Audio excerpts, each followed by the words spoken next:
وزیر اعظم اور army chief general سید آصم منیر کی مشترکہ کوششیں رنگ ڈالنے لگیں۔ عالمی بینک کا پاکستان کے لیے 10 سالہ کنٹری پارٹنرشپ فریم ورک کے تحت $20 ارب دینے کا وعدہ۔ 24 میں سے 19 ڈائریکٹرز نے پاکستان کے حق میں ووٹ دیا۔ فریم ورک کے مطابق 3/4 حصہ انٹرنیشنل ڈیولپمنٹ ایسوسی ایشن کے ذریعے ملے گا، باقی رقم international bank for reconstruction and development کے تحت دی جائے گی۔ مخصوص اہداف میں ٹیکس ریونیو کو GDP کے 15% سے زائد کرنا، قابل تجدید توانائی کی صلاحیت میں 10 گیگا واٹ کا اضافہ، 12 ملین طلباء کو معیاری تعلیم اور 50 ملین افراد کو صحت کی سہولیات فراہم کرنا شامل ہیں۔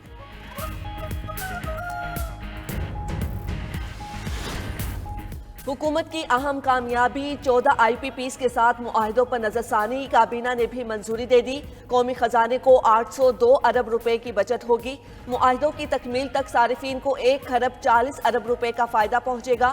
کابینہ نے خصوصی صنعتی زونز کے لیے بجلی کی فراہمی کا نیا نظام منظور کر لیا۔ صنعتی زونز میں بجلی تقسیم کار کمپنیز کے افسروں کی مداخلت ختم۔ کنیکشن بل اور دیگر معاملات 1 پوائنٹ پر ہوں گے۔ وزیر اعظم شہباز شریف بجلی کی قیمتوں میں کمی کے لیے پر امید، کہا کیپیسٹی چارجز سے متعلق دیگر کمپنیز کے ساتھ بھی بات چیت رہی ہے، اچھے نتائج آئیں گے۔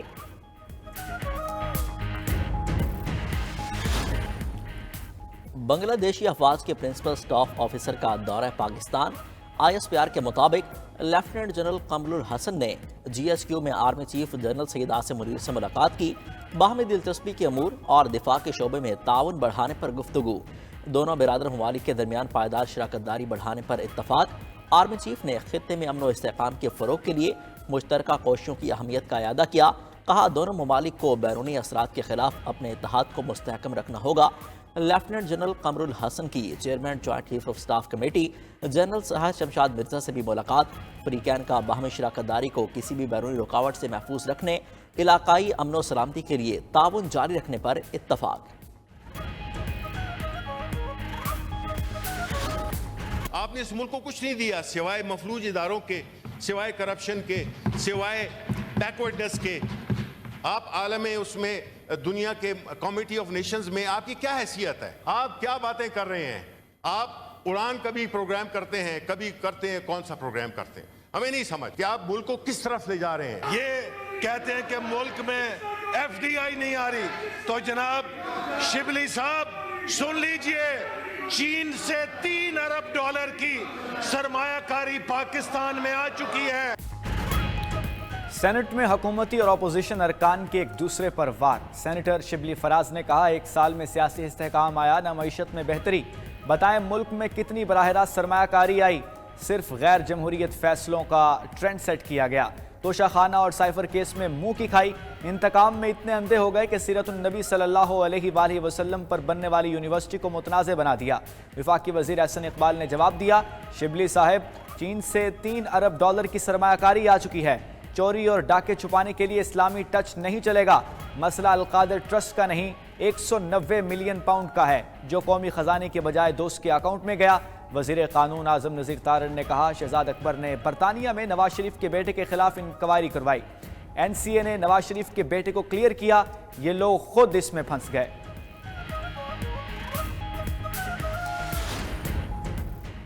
PTI چاہتی ہے مذاکرات سے کچھ نکلے تو اپنی سائیڈ شو بند کرے۔ وزیر دفاع خواجہ آصف کا مشورہ، بولے یہ لوگ جو کچھ ایوان میں کر رہے ہیں وہ ان کی مذاکرات کی نیت پر سوالیہ نشان ہے۔ وزیر اعلیٰ KP کے سرکاری حیثیت میں روابط کو بڑھا چڑھا کر پیش کیا جاتا ہے۔ سینیٹر عرفان صدیقی نے کہا تحریک انصاف کے تحریری مطالبات آنے کے بعد ہماری 7 جماعتیں اپنا ان پٹ دیں گی، وکلاء سے بھی مشاورت ہوگی، وقت لگے گا مگر اتنا نہیں جتنا انہوں نے لگایا۔ وزیر اعظم کے مشیر رانا ثناء اللہ نے کہا جوڈیشل کمیشن پر ہم قیادت اور اتحادی جماعتوں سے مشاورت کر کے جواب دیں گے۔ پارلیمان یا اجلاسوں میں اختلاف رائے ہونا غلط بات نہیں، تلخ باتیں ہوں گی تو تلخ جواب ملے گا۔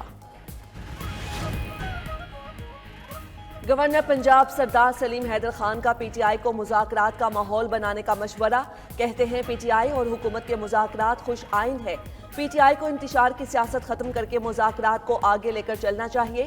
گورنر خیبر پختونخوا فیصل کریم کنڈی نے کہا PTI والے NRO کے لیے بھیک مانگ رہے ہیں، ان کو NRO نہیں ملے گا، شرائط کی بنیاد پر مذاکرات نہیں ہو سکتے۔ خیبر پختونخوا میں ٹرانسفر پوسٹنگ پیسوں پر ہو رہی ہے۔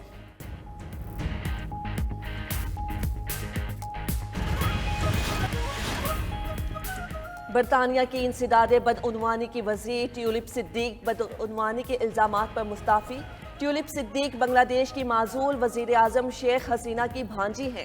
میڈیا رپورٹس کے مطابق ٹیولپ صدیق پر اپنی خالہ کے ساتھ جائیداد میں شراکت داری کے الزامات ہیں۔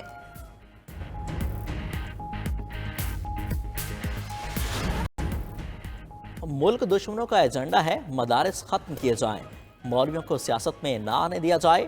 ہم آپسی اختلافات ختم نہیں کر سکتے، لیکن رویے تو ہمارے ہاتھ میں ہیں۔ سربراہ JUIFA کا بہاڑی میں استحکام پاکستان کانفرنس سے خطاب، بولے پاکستان کے نظریے کے ساتھ مدارس کی مضبوط کمٹمنٹ ہے۔ تاریخ گواہ ہے پاکستان کلمہ کے نام پر وجود میں آیا، فلسطینیوں کی حمایت بھی پاکستان کی بنیاد میں شامل ہے۔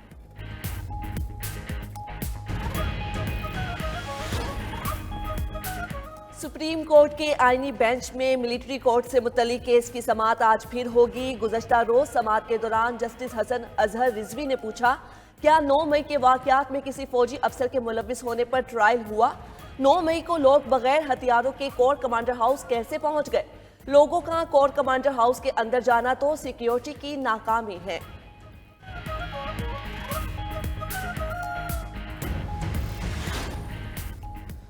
قومی ایئر لائن کا فرانس کے لیے پروازوں کے آغاز کا اہم خانہ اشتہار، وزیر اعظم شہباز شریف نے تحقیقات کا حکم دے دیا۔ سینٹ میں وقفہ سوالات میں نائب وزیر اعظم اسحاق ڈار نے بتایا، آئیفل ٹاور کے قریب جہاز کے ساتھ VR کمنگ کا غلط تاثر دیا گیا۔ اس اہم خانہ عمل کی تحقیقات ہو رہی ہیں۔ شہری رحمان کا کہنا تھا، قومی ایئر لائن کی پیرس واپسی کے اشتہار سے جگ ہسائی ہوئی۔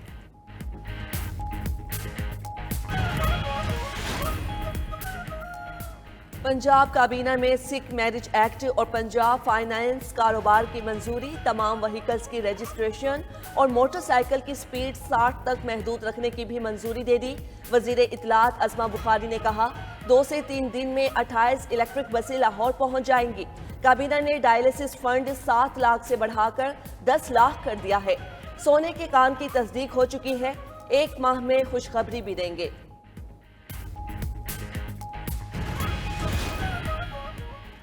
سندھ کے سینئر وزیر نے کراچی میں رواں سال ڈبل ڈیکر بسیں اور الیکٹرک ٹیکسیاں چلانے کا اعلان کر دیا۔ شرجیل میمن کا کہنا ہے کہ یلو لائن BRT پر تیزی سے کام جاری ہے۔ جام صادق پل رواں سال دسمبر میں مکمل ہونا ہے، مگر ہماری کوشش ہے وہ 6 سے 7 ماہ قبل اپریل میں مکمل ہو جائے۔